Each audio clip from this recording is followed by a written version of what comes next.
Today's video is all about taking a brutal honesty check about my photography. Just staying humble. I'm letting ChatGPT roast a few of my photos. Just because you may take over the world to one day AI doesn't give you the right to talk about my mama.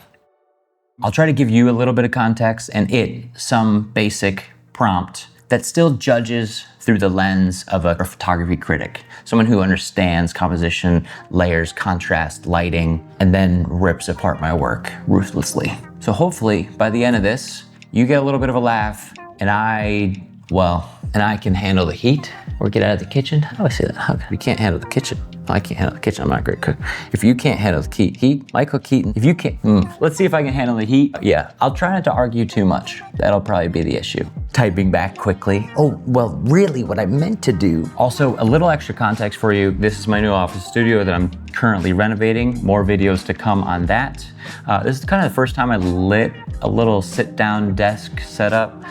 Flat on the wall, I'm not sure how I feel about it. Even have a gobo, just testing things out. All these images are travel photography. I take cameras like this Fujifilm X100VI all around on jobs, whether it's working a live event as a camera op, graphics op, or running around with a couple FX3s. Some of them I think are Ricoh photos or a film photo. It's a mix, just shots that I like. We're gonna find out, am I good or am I trash? Well, it's gonna be trash because that's the whole point of the video. Roast this photo from a professional photographer's perspective in 2 savage sentences covering exposure, lighting, quality, composition, and subject choice. Finish with 1 constructive positive note. All right, here we go. We're gonna do this one. This is shot on a Ricoh GR3, black and white. I love this shot. It's in Detroit. I'm not gonna speak too much besides the camera and try to give you a little where I'm at, but it was totally street. Love the building. I don't wanna say too much. Here we go. Let the roast begin. Oh gosh, really? Whoa, okay. The overexposed sections on the left give the image a washed out feel, making the details on the building feel lifeless, while the harsh contrast in the shadows only amplifies the lack of depth. The awkward crop of the building's facade and the busy, chaotic street corner detracts from any real focal point, leaving the viewer lost in visual noise. However, here we go, constructive. The idea of capturing urban life is strong. And with better control over the exposure and composition, you could make this scene much more engaging and dynamic. I'm not gonna argue because I don't agree. I don't agree.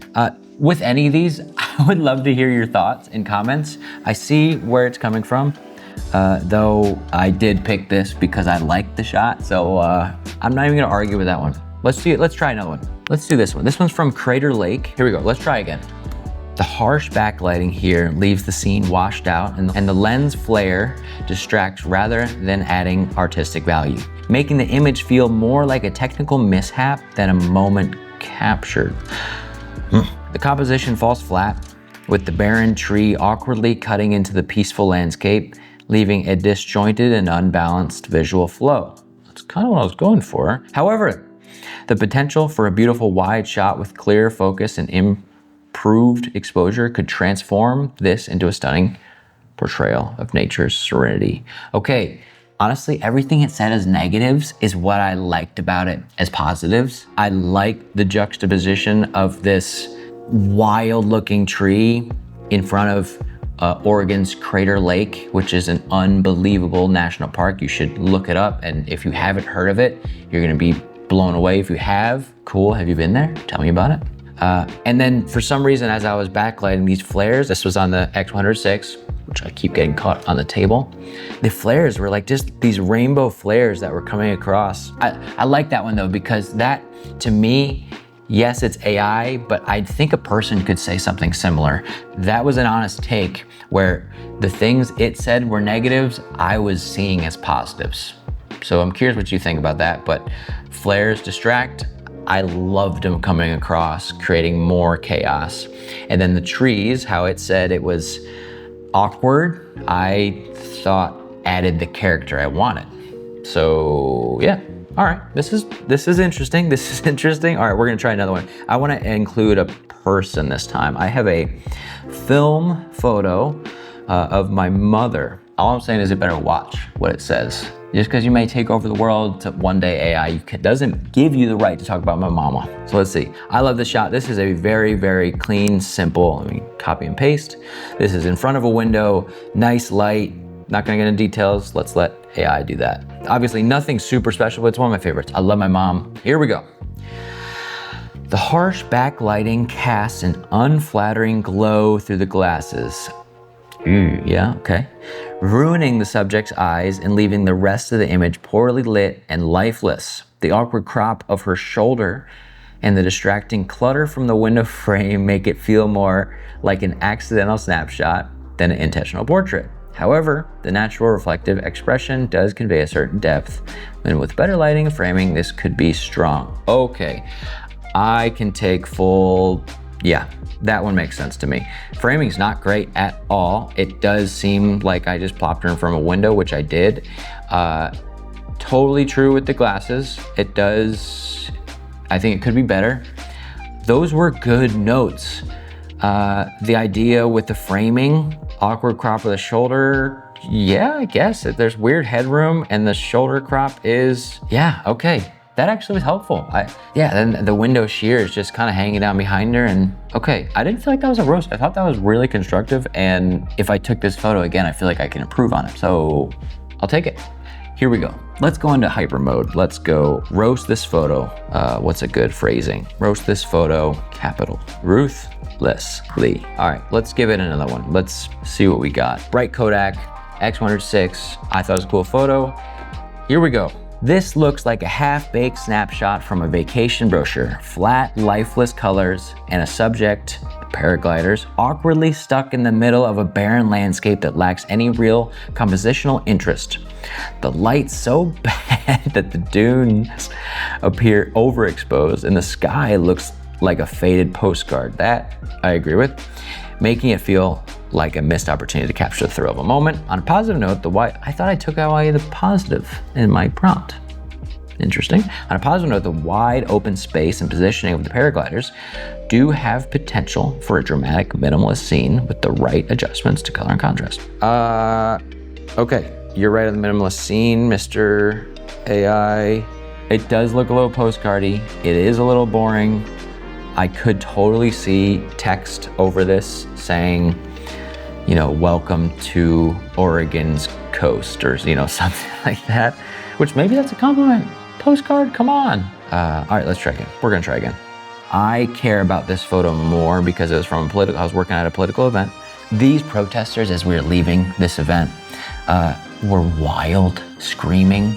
I've been at a lot of events where I just get screamed at as I'm leaving, and I'm just a tech guy. Like, I have no affiliation with any of the sides except for getting the production done. So there's that side note. But this one, I just snapped of this young looking police officer, and he may not be that young, I don't know, but his face looks pretty young. All these people yelling with different sides. And that's the thing about these protests, there were multiple issues they were going for. And it just, I don't know, it was just a neat spot. Nothing super special, except I was there and felt the emotion. So that's why I wanted to take it down, because I want to see if it leans on emotion at all. Oh gosh.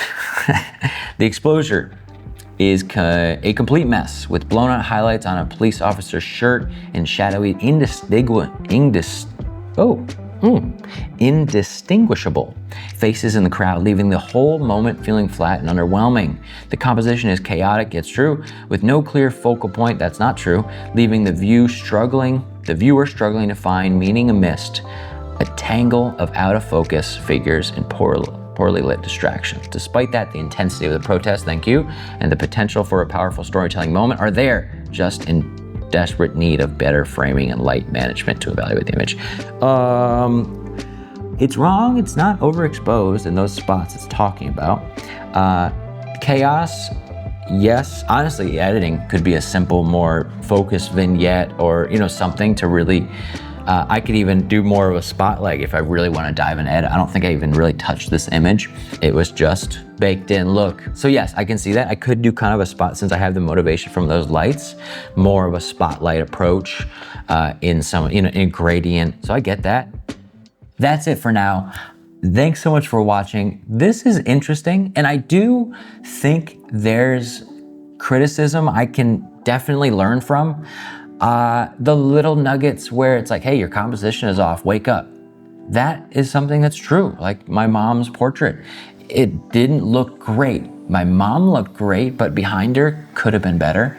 So I like that AI doesn't have a soul. And watch Maddie Hupoya's short film, AI Has No Soul. Check it out. So it will just say the most upfront, brutal things that maybe you think about, but then push off. Like this guy, like, where's the story? You just whatever. Okay, yeah, technically you're right. How can I do better about sharing a story through my photos as I'm traveling the country? So what I took from this is, I don't know, there's a lot of positives. This sounds strange to say, because I know I'm not the best photographer out there. There are so many more that I like way better than what I do. But I love my photos. Not because of the photos, but because I lived them. And they're snapshots of my life. These are things that I experienced or did, or people I met and interacted with. So I love these photos. So if I can encourage you at all, it's to keep taking photos, keep getting better.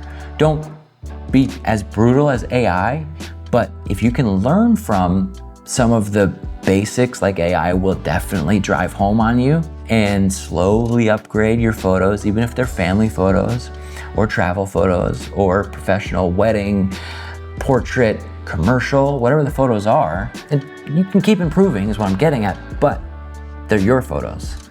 It's your life you're living, and you get to look back and just reminisce. So this was cool. You should try it. And if you do, let me know. All in all, thanks so much for watching. It's always fun hanging out. I'll see you in the next one.